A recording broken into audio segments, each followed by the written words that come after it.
Hello, tonight I'm going to talk to you about how to make a tie-dye shirt. Now, as you'll notice, we do have some kits here. My daughter has now bought this new thing called ice dye. Not really sure about that. And we've also got a new collection that Sydney would like to try out called Hearts. But all the things start with step one, which is to always dampen your item. Now, this is a pre-washed t-shirt, so it's already been washed and dried once.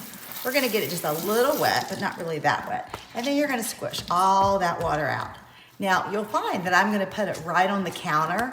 I'm not going to worry yet about putting down my tablecloth, because from there, what we're going to do is after we squish out all this water, we're going to go ahead and we're going to put down our rubber bands. So there's lots of different styles that you can make. I prefer to just try to make a regular swirl style. So you'll just need some rubber bands, and you'll also just need your t-shirt. So now that I've squished, all right, I've kind of thought about what colors do I want. So I have like a whole blue color combination that I'm going to be adding water to.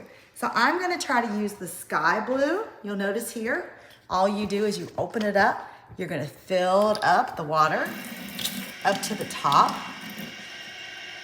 And then from there, you're going to make sure you turn it off. And you're going to make sure you firmly put that on.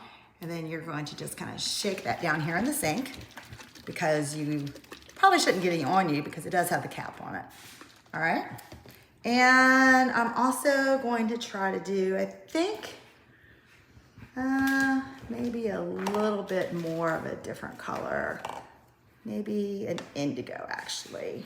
Make it a little bit darker. I'm going to repeat the same steps. Fill up the bottle. Make sure I don't overflow it.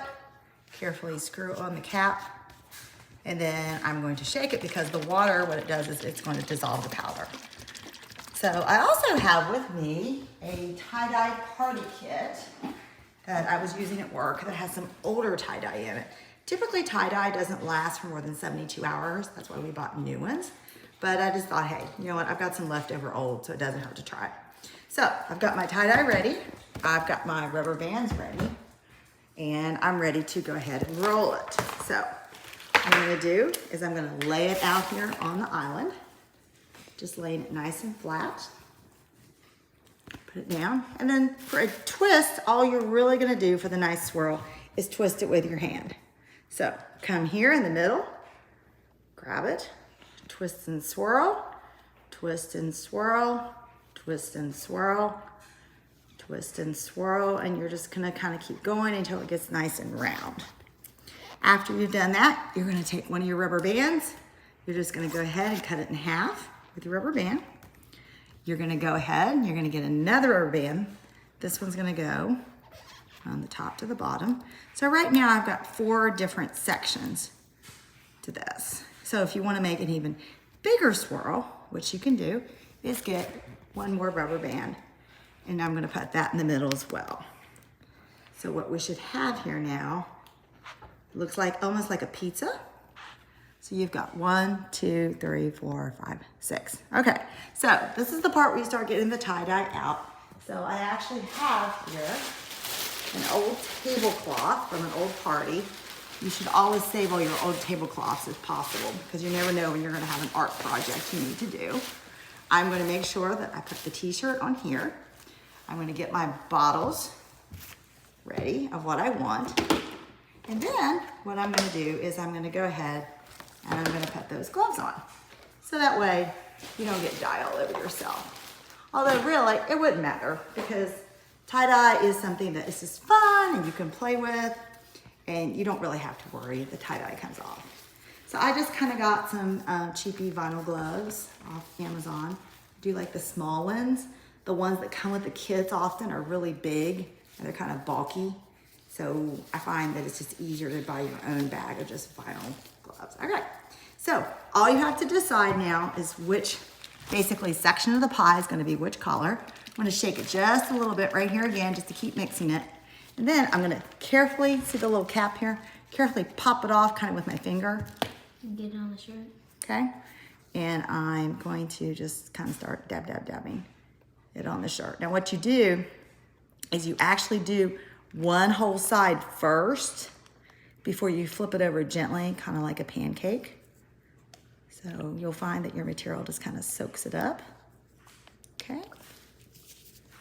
Now I'm gonna kind of look through here my box. I got a little pink left here, a little pink here. I think I'm just gonna try to mix that and make that my next collar. And that's the thing, I'm not really sure how effective these colors will be because technically they've been over the 72 hours, but I thought I would just try it out to just kind of see how that would work out. Okay, let's see. I'm gonna go now with this other blue. This is more the indigo blue. Once again, you don't really squirt a whole lot. You just kind of gently squeeze with the bottle, making sure to cover everything. All right, let's see. So I've got a light blue, I've got a pink, I've got a dark blue.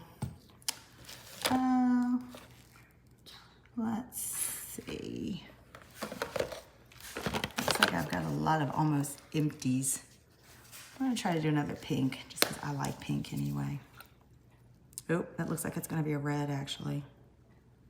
So this ought to be a very colorful. Oh, it's gonna be a very speckled one because this red's about out. Let's see if I can mix that.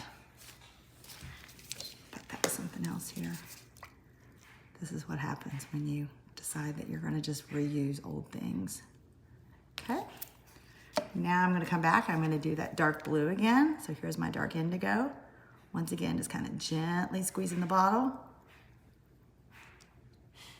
Okay. All right, and then from there, I'm gonna go back to that kind of pinkish kind of color. So once again, whatever I do on this side, I kind of have to remember for the other side. So kind of get that all worked up in there. Kind of works into the fabric. And then what we're gonna do is we're actually going to flip this gently, like a pancake. So flip, kind of like my camera person just flipped. Okay, I'm going to make sure that if I did indigo on this side, that I'm gonna do indigo on this square. So make sure that's the same. Dig here, I'm finding some other pinkish red colors. Okay. After I do all of these different sections of the pie, I actually like to wrap mine in a bag, usually like a freezer bag or a Ziploc bag with a zipper. And I like to go ahead and put that and have that sit for 24 hours. Sometimes a lot of people say, oh, it only needs to sit for about 6 to 7. But if you let it sit for 24 hours, then you definitely know that it has had a chance to soak in. Really like this little blue color. I feel like I should have done more of this blue color instead. Okay. All right, and I think I've got this indigo right here to go. Yep. Just gotta push this down, okay? So get this indigo, and then some people wrap this in a plastic wrap, but I don't wrap in a plastic wrap. Like I said, I like to do this in a Ziploc bag. So hopefully this will be a pretty twirl. All right, and I need one more kind of red. See what I've got left here. Looks like an orangey red.